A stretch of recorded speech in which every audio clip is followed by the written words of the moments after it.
रोकिएन सविता भण्डारीको न्यायको लागि गरिएको आन्दोलन, जन उग्र रूप लिँदै। सविता भण्डारी प्रकरणमा रवि लामिछाने बोले, सविता भण्डारीको न्यायको पक्षमा छु भन्दै यस्तो स्ट्याटस राखे। नमस्कार दर्शक बिनहरू, तपाईँ यति बेला हेर्दै हुनुहुन्छ हाम्रो आवाज टिभी युट्युब च्यानल। हाम्रो आवाज टिभी युट्युब च्यानललाई सब्स्क्राइब गर्नु भएको छैन भने सब्स्क्राइब गरी हामीसँग जोडिनु होला। हामीलाई अन्तिमसम्म हेरेर साथ दिनु होला। मन परे शेयर गर्नु होला, लाइक गर्नु होला, हेरिसकेपछि मात्रै कमेन्ट गर्नु होला। सविता भण्डारीको न्यायको लागि तपाईँ हामी सबै एकचोटि उठ्नै पर्ने भएको छ, बोल्नै पर्ने भएको छ। त्यसकारण सविता भण्डारीको न्यायको लागि तपाईँ हामी सबै मिलेर अगाडि बढ्नुपर्छ। यो भिडियोलाई धेरै मात्रामा शेयर गर्नुहोला। सविता भण्डारीको मृत्यु प्रकरणले यति बेला सामाजिक सञ्जाल निकै नै तातिरहेको छ। सविताको न्यायको माग गर्दै अहिले चितवन प्रहरी कार्यालय, नगरपालिका, सविताको घर अदालत अगाडि चर्को नाराबाजी गर्दै उनको न्यायको लागि चर्को आवाज उठाइरहेका छन्। क्रमशः पीडित पक्षमा पक्राउ पर्ने गरेका छन् भने यो विषय विभिन्न टीका टिप्पणी गर्दै धेरै सविताको न्यायका लागि आवाज उठाइरहेका छन्। ससुराले यौन हिंसा गरेको भनेर मिडियामा भिडियो समेत भाइरल भइरहेको छ। अहिले आरोपित सविताका मामाजू र उनका ससुरा भर्खरै अदालतबाट धरौटीमा रिहा भएका छन्। सविता भण्डारीको न्यायका लागि यति बेला सामाजिक सञ्जाल, विशेष गरी टिकटक प्रयोगकर्ताले विभिन्न खालका मन छुने टिकटकहरू मार्फत जनचेतना गराउने र न्यायको आवाज उठाउने काम गरिरहेका छन्। यी टिकटकहरूले हेर्दा लाग्छ कि नेपालमा कि न्याय मरेको छ। न्यायका लागि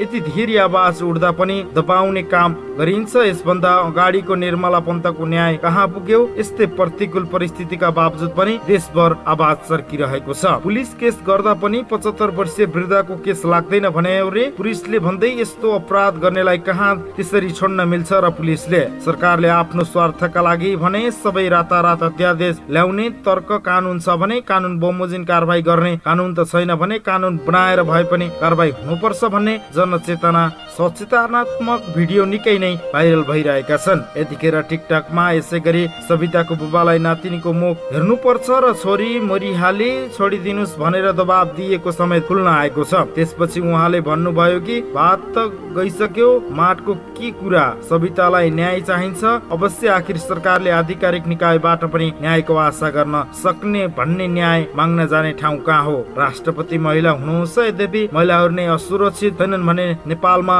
भन्दै घर गुहार मागिरहेका छन्। यसै गरी जय नारी महिला अभियान सावित्र सुविदेले समेत सविताको न्यायका लागि चर्को आवाज, जबसम्म तिमी छोरीहरूको बलात्कारलाई जिउँदै जलाउँदैनौ, शासक गर्दैनौ, तबसम्म बलात्कारीको शिकार भइरहन्छन्, उनले आवाज उठाइरहेकी छिन्। यसै गरी हिंसा, साहुन र अपराधको भन्दै बेलामा आवाज उठाउन ताकि अरू सविता भण्डारी जस्तै अन्याय सहेर मृत्युवरण गर्नु परेको छ। कपुरबोट मिडियाका पत्रकार सन्तोष देउजाले एकपछि अर्को गर्दै उनका घर परिवारका सदस्यहरूसँग अन्तर्वार्ता लिइरहनु भएको छ। यसै बेचमा उनले भर्खरै सविता भण्डारीको सासू, बहिनी, बुबा, श्रीमान, आमाजुको श्रीमानको अन्तर्वार्ता लिइसक्नु भएको छ सन्तोष देउजाजीले। त्यसपछि अहिले सबै दर्शक श्रोता आग्रह बमोजिम सविताको घरमै गएर स्थलगत रिपोर्ट समेत गरिसकेका छन्। त्यहाँ भएको वस्तुस्थितिको समेत जानकारी दिनु भएको छ। कृपया सबै विषयलाई तयार पारिएको भिडियो प्रस्तुत गर्दैछौ, हामीलाई अन्तिमसम्म हेरेर साथ दिनु होला। सविता भण्डारी प्रकरणमा चितवनका दाजुभाइ दिदीबहिनीहरूको सन्देश मैले पाएको छु, तर यहाँहरूलाई अवगत नै होला कि म अहिले कुनै टेलिभिजनमा कार्यक्रम सञ्चालन गरिरहेको छैन। यसको अर्थ यो लगायत कुनै पनि घटनाको विस्तृत रिपोर्टिङ गर्न सकेको छैन। तर अब चाँडै ग्यालेक्सी 4K प्रसारण हुँदैछ र हाम्रो टिमले यस घटनाको विविध पाटोको अध्ययन र प्रहरी अनुसन्धानको फलोअप निरन्तर गरिरहेको छ। एक भेटमा प्रहरी महानिरीक्षक ज्यूसँग पनि यस घटनाको बारेमा बुझ्ने प्रयास गरिरहेको छु। म सदा झै पीडितको न्याय पाउन् भन्ने पक्षमा छु। सविताको न्यायका लागि लकडाउनले गर्दा सडकमा कार्यक्रम नभएकाले टेलिभिजनमा बोल्न नसकेको मात्रै हो। सम्मानित अदालतमा विचाराधीन यो मुद्दालाई मिडियाले धेरै गिजेकोले आरोप स्वयं पीडित परिवार पक्षले समेत अभिव्यक्ति दिइरहेको सन्दर्भलाई हामीले मनन गरिदिनु पर्छ। अपराध अनुसन्धान जस्तो जटिल विषयलाई अनुमान र अड्कलबाजीको भरमा केवल सामाजिक खतमका लागि बोल्नु कतिपय उचित हुँदैन। त्यसैले केही समय धैर्यपूर्वक प्रतीक्षा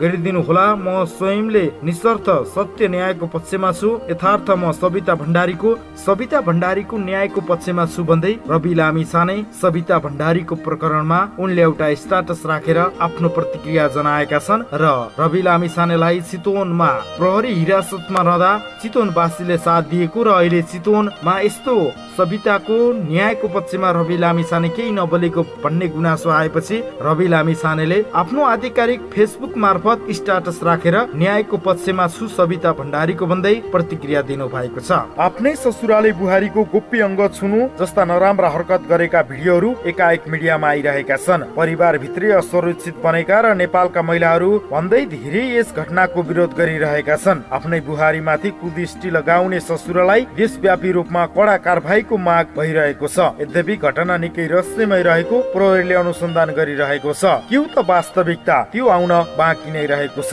सबिता भण्डारीले माइती पक्षको हत्या नै गरेको हो भन्दै न्यायको माग गरिरहेका छन्। घटनाको प्रविधि हेर्दा आफैले आत्महत्या होइन भन्दै देश तथा विदेशमा रहने नेपालीहरूलाई चौतर्फी विरोध गर्दै आइरहेका छन्। बुहारीलाई ससुराले छोरीको रूपमा हेर्नुपर्ने तर आफ्नै छोरीको सम्मान बुहारीलाई पटक पटक दुर्व्यवहार गरेपछि सहन नसकेर यस्तो भएको भन्ने आकलन पनि धेरैले गरेका छन्। सबै आफ्नो धारणा राखिरहेका छन्। यति सानो छोराको का खुसी हो, मेरी दिदीलाई मारेको हो भन्दै बहिनीले सार्वजनिक गरिन् ससुराको घिनलाग्दो करतुत। वैशाख 4 गतेको घटना हो। चितवन शारदा नगर स्थित महानगरीय प्रहरी काठमाडौँमा रहेको सबिता धिताल भण्डारीको माइतीलाई सम्पर्क गर्छ र सबिता धिताङ भण्डारीले केही घण्टा अगाडि देहत्याग गरेको र मृतकको शव अस्पतालमा पुर्याइएको सकेसम्म छिटो सम्बन्धित अस्पतालमा आइपुग्न अनुरोध गर्छन्। यस्ता सबिताको माइती परिवार स्तब्ध बन्छन्। त्यो सूचनालाई स्वीकार्न सक्दैनन्। माइती पक्षले सबिताको परिवारलाई सम्पर्क गर्न कोसिस गर्छ तर सम्पर्कमा परिवार भित्रका सदस्य कोही आउँदैनन्। अन्ततः परिवार नजिकका आफन्तसँग सम्पर्क हुन्छ र सबिताको माइतीले कल्पना गर्नसम्म नसकेको घटनालाई स्वीकार्न बाध्य हुन्छन्। केही घण्टा भित्र माइती पक्ष सम्बन्धित अस्पताल पुग्छन् जहाँ सबिताको शव पोस्टमार्टमको निम्ति अस्पताल पुर्याएको हुन्छ।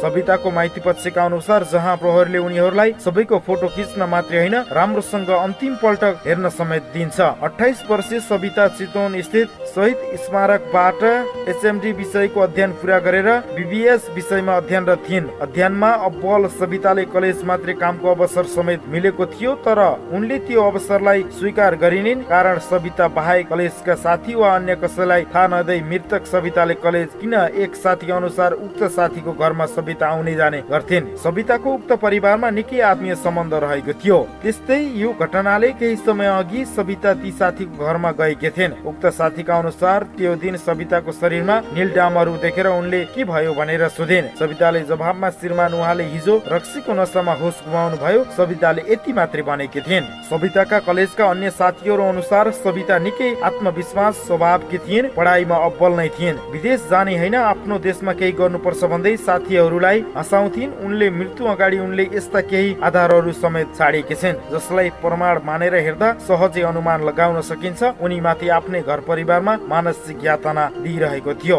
अहिले यो घटनाको सामाजिक सञ्जालमा निकै तातेको छ। विभिन्न माध्यमबाट सबिताले न्यायका लागि पहल गरेका छन्। श्रीमानले यातना दिने ससुराले यो सम्बन्ध गर्न समेत माग गर्ने प्राइभेट पाटाहरू सुमसुमाउँदै विभिन्न हरकत गर्ने गरेपछि उनले बाध्यात्मक भएर बस्न परेको अवस्थामा उनले अब बाहिर कुरा ल्याउने भइन् भनेर परिवारले नै सिद्धाएको भन्ने सबिताको परिवारको आरोप रहेको छ। सबिता भण्डारीलाई ससुराले गरेको अर्को घिनलाग्दो हरकत बाहिरियो। आफ्नै ससुराले बुहारीको गोप्य अङ्गमा छुनु जस्ता नराम्रा हरकत गरेको भिडियोहरू एकाएक मिडियामा आइरहेका छन्। परिवार भित्रै असुरक्षित बनेका छन् नेपालका महिलाहरू भन्दै धेरैले यस विषयको घटनाको विरोध गरिरहेका छन्। आफ्नै बुहारीमाथि कुदृष्टि लगाउने ससुरालाई देशव्यापी रूपमा कडा कारबाहीको माग भइरहेको छ। यद्यपि घटना निकै रहस्यमय रहेकाले प्रहरीले अनुसन्धान गरिरहेको छ। के हो त वास्तविकता, त्यो आउन भने अझै बाँकी रहेको छ। सबिता भण्डारीको माइती पक्षले हत्या नै गरेको हो भन्ने न्यायको माग गरिरहेका छन्। घटनाको प्रविधि हेर्दा आफै गरेको आत्महत्या होइन भन्दै देश तथा विदेशमा रहने धेरै नेपालीहरूले चौतर्फी विरोध गर्दै आइरहेका छन्। बुहारीलाई ससुराले छोरीको रूपमा हेर्नु तर आफ्नै छोरी सम्मान बुहारीलाई पटक पटक दुर्व्यवहार गरेपछि सहन नसकेर यस्तो भएको भन्ने आकलन पनि धेरैले गरेका छन्। सबै आफ्नो धारणाहरू यतिखेर सार्वजनिक गरिरहेका छन्।